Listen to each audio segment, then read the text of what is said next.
ಹತಾಶೆಯಿಂದ ಮಾಡಿದಂತ ಭಾಷಣ ಅಂತ ಅನ್ಸುತ್ತೆ. ಅವರು ಈ ದೇಶದ ಪ್ರಧಾನಮಂತ್ರಿಯಾಗಿ ಮಾಡಿರ್ತಕ್ಕಂಥ ಭಾಷಣ ಅಲ್ಲ. ಪ್ರಧಾನಮಂತ್ರಿಯಾಗಿ ಭಾಷಣ ಮಾಡ್ತಾರೆ, ಸಂವಿಧಾನಕ್ಕೆ ವಿರುದ್ಧವಾಗಿ ಮಾಡಿರ್ತಕ್ಕಂಥ ಭಾಷಣ. ಹಾಗಾಗಿ ಅವರು ಬಹುಶಃ ಹತಾಶರಾಗಿದ್ದಾರೆ, ಸೋಲ್ತೀವಿ ಅಂತಕ್ಕಂಥ ಭಯ ಇರಬೇಕು.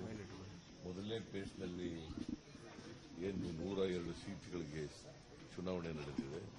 ಅದರಲ್ಲಿ ಹೆಚ್ಚು ಸ್ಥಾನಗಳನ್ನು ಎನ್ಡಿಎ ಮತ್ತು ಅದರ ಮಿತ್ರ ಪಕ್ಷಗಳು ಗೆಲ್ತವೆ.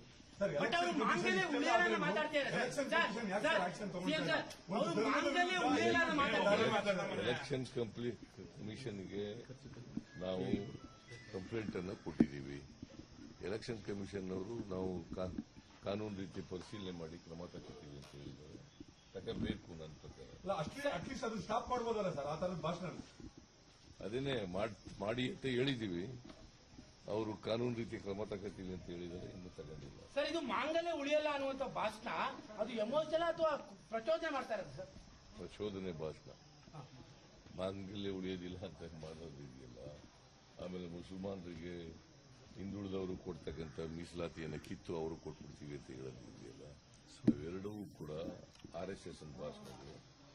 ಅದು RSSನ ಗುಪ್ತ ಅಜೆಂಡಾ ಏನಿದೆ ಅದನ್ನ ನರೇಂದ್ರ ಮೋದಿಯವರು ಹೇಳಿದ್ದಾರೆ. ಅದು ಕಾನ್ಸ್ಟಿಟ್ಯೂಷನ್ಗೆ ವಿರುದ್ಧವಾಗಿರ್ತದೆ. ಜಾಹೀರಾತುಗಳು ನಿಮ್ ಜಾಹೀರಾತು ವಿರುದ್ಧ ಬಿಜೆಪಿ ಕೊಟ್ಟಂತ ಜಾಹೀರಾತುಗಳು ಎಲ್ಲ ಹೇಳಿದ್ದಾರೆ. ನೀವೇನ್ ಹೇಳಿದಿರಿ ಅದು ಉಲ್ಟಾ ಹೇಳಿದ್ದಾರೆ. ನಮಗೆ ಟ್ಯಾಕ್ಸ್ ನಾವು ಕೊಡ್ತಾ ಇದೀವಿ ಇದೆಲ್ಲ ಎಲ್ಲ ಸುಳ್ಳುಗಳು. ಟ್ಯಾಕ್ಸ್ ಕೊಟ್ಟಿದ್ರೆ ನಾವ್ಯಾಕೆ ಕೇಳ್ತಾ ಇತ್ತು? ಬರಗಾಲಕ್ಕೆ ಪರಿಹಾರ ಕೊಟ್ಟಿದ್ರೆ ನಾವ್ಯಾಕೆ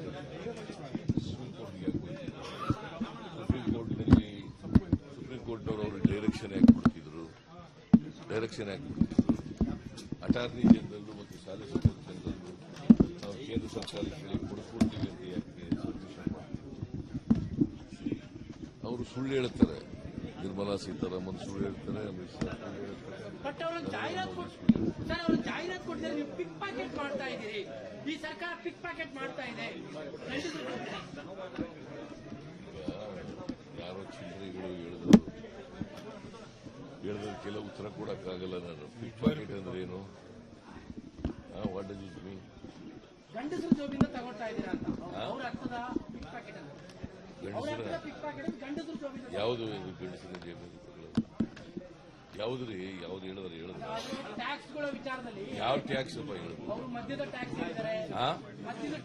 ಏನ್ ಮದ್ಯದಲ್ಲಿ ಟ್ಯಾಕ್ಸ್ ಏನು ಹೆಚ್ಚು ಮಾಡಿಲ್ಲ. ಮದ್ಯದ ಟ್ಯಾಕ್ಸ್ ಏನು ಹೆಚ್ಚು ಮಾಡಿಲ್ಲ. ಮದ್ಯದ ಟ್ಯಾಕ್ಸ್ ಹೆಚ್ಚು ಮಾಡಿಲ್ಲ. ಯಾವ ಟ್ಯಾಕ್ಸ್ ಹೆಚ್ಚು? ಪ್ರಧಾನಿಯವರೇ ಧರ್ಮದ ವಿಚಾರವನ್ನ ಸಾರ್ವಜನಿಕ ಭಾಷಣದಲ್ಲಿ ಮಾತನಾಡ್ತಾ ಇದ್ದಾರೆ. ಮಾತಾಡಬಾರದು. ಒಬ್ಬ ದೇಶದ ಪ್ರಧಾನಮಂತ್ರಿಯಾಗಿ ಎಲ್ಲ ಧರ್ಮದ ಎಲ್ಲ ಜನರನ್ನ ಸಮಾನವಾಗಿ ಕಾಣ್ತಕ್ಕಂಥದ್ದು ಅವರ ಕರ್ತವ್ಯ. That is what constitution demands. ಅವರು ಪ್ರಧಾನಮಂತ್ರಿಯಾಗಿ ಈ ತರ ಎಲ್ಲ ಮಾತಾಡಿದ್ರೆ ಅದು ಸಂವಿಧಾನದ ವಿರುದ್ಧವಾಗಿರ್ತಕ್ಕಂಥ ಮಾತುಗಳು. ಅದಕ್ಕೆ ನಾವು ಕಂಪ್ಲೇಂಟ್ ಕೊಟ್ಟಿದ್ದೀವಿ. ಈ ಬಾರಿ ಜಾಸ್ತಿ ಆಗಿದೆ. ಈ ಬಾರಿ ಆ ರೀತಿಯ ಭಾಷಣಗಳು ಪ್ರಧಾನಿಯವರು ಜಾಸ್ತಿ ಆಗಿದೆ. ಹತಾಶೆಯಿಂದ ಮಾತಾಡ್ತಾ ಇದ್ದಾರೆ. ಹತಾಶೆಯಿಂದ ಮಾತಾಡ್ತಾ ಇರ್ತಕ್ಕಂಥ ಭಾಷಣ.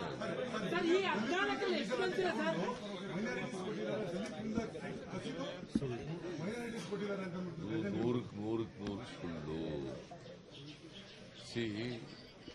ಚಿನ್ನಪ್ಪರೆಡ್ಡಿ ವರದಿ ರಿಪೋರ್ಟ್ ಕೊಟ್ಟಿದ್ದಾರೆ.